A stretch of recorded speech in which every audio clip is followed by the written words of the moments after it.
The heat index today is 105, and Butterscotch says that she's melting.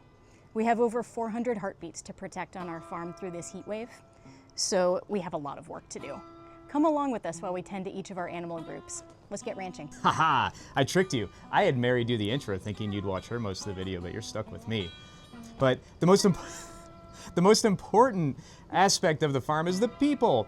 We're the whole reason that this operation is here. And if we don't take care of ourselves and we die from heat stroke or heat exhaustion or whatever, it doesn't do any of our animals or our families any good. So first and foremost, we have to take care of ourselves in just a certain way. We have a bit of a different philosophy in how we prepare for hot weather. The most obvious one is she hates sleeves, and I have sleeves on. So from the top to the bottom, what I prefer to do, I wear a cowboy hat, not because I'm some Ohio cowboy, sorry Texas, but these straw cowboy hats, I can't find a better hat that works for sun protection and airflow. Baseball caps are actually a lot hotter than something like a good straw cowboy hat. This is a resistol, you can wear whatever you want. Stetsons don't fit my head because I have a weird head. But, you know, wear a hat. It keeps the sun off you, it's good.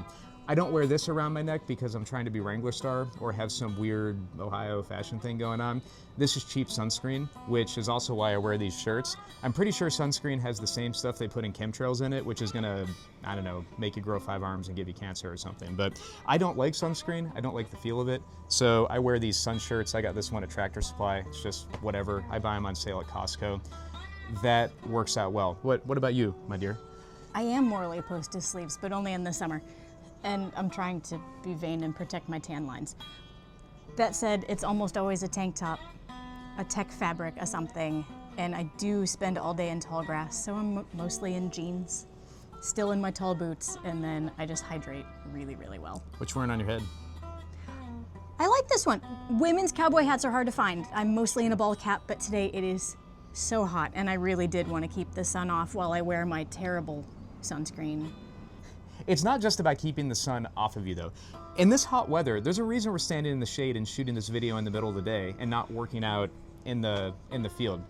We just don't work in this. I think the humidity today is something like 71%, and no joke, it's going to hit on the thermometer 95 with a heat index way above that because of the humidity, probably a triple-digit heat index.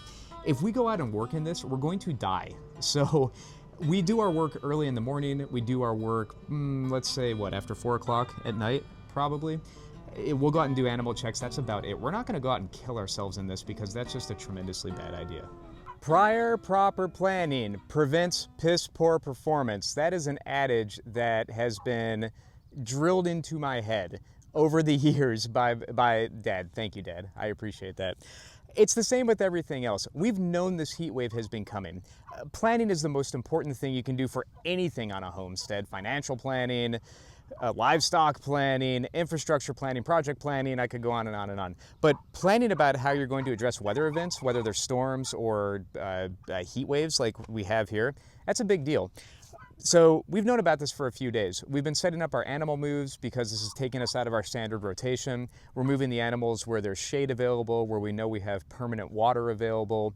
Long-term planning, that's short-term planning. Long-term planning, we've been planting trees in our fields to create a silvopasture 10 years in the future that will have shade in our fields, which is great.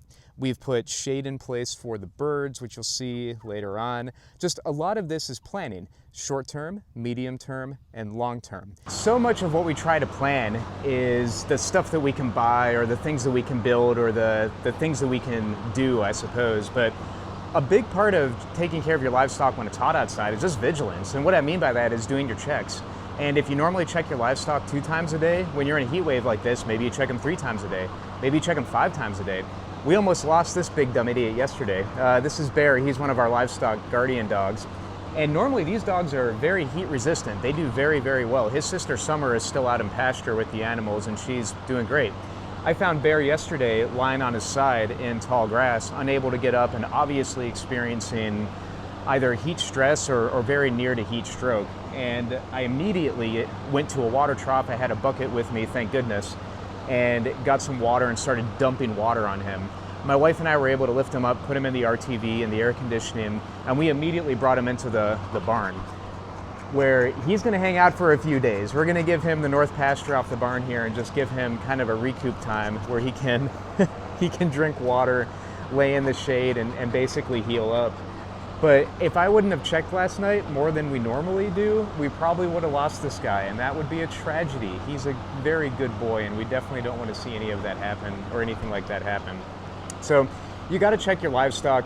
Have an emergency space ready too. I already mentioned this in planning, but you want to be able to put your animals someplace in a pinch. If you get one that's sick or if you get one that is having heat stress, you got to get them someplace that's out of the weather. So we normally don't keep animals in the barn, but we have stalls in our barn for a reason. It's not a bad idea.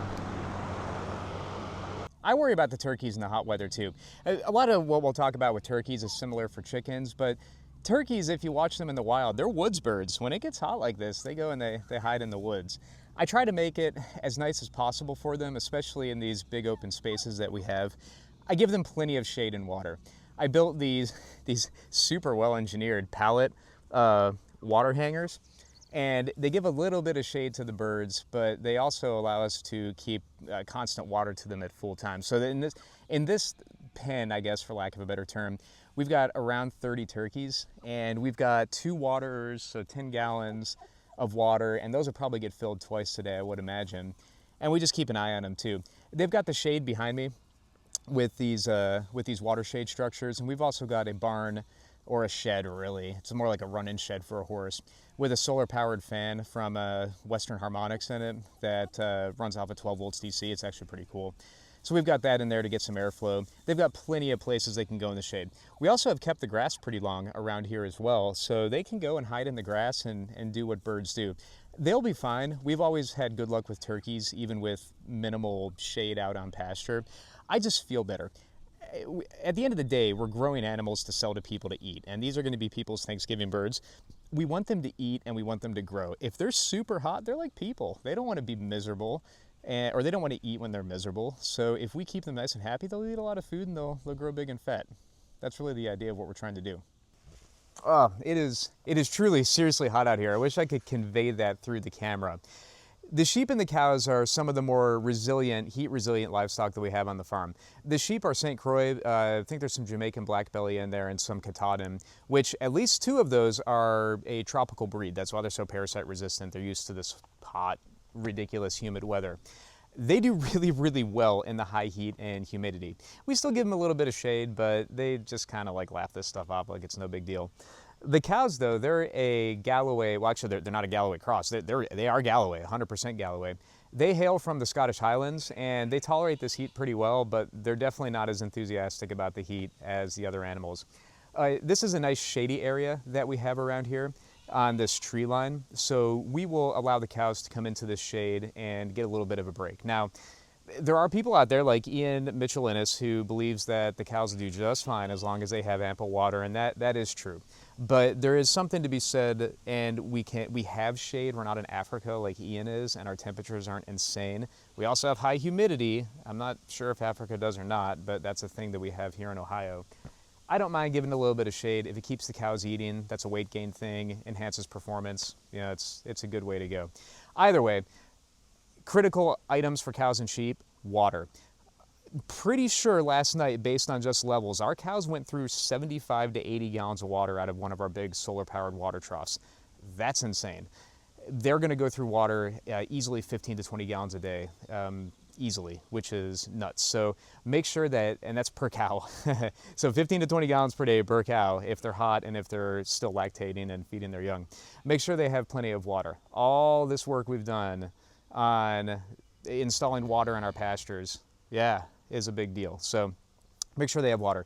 Shade is nice. You can either do it through a shade structure like we built with the Joel Salatin structure, or you can do it with natural shade on a tree line. Not a must-have, but it's definitely a nice to have. Banjo is our lone horse on the property. He's a 14-year-old quarter horse gelding. I know he needs a buddy, but that is a video for another day. With this heat, you know I'm worried about what the weather will do to him.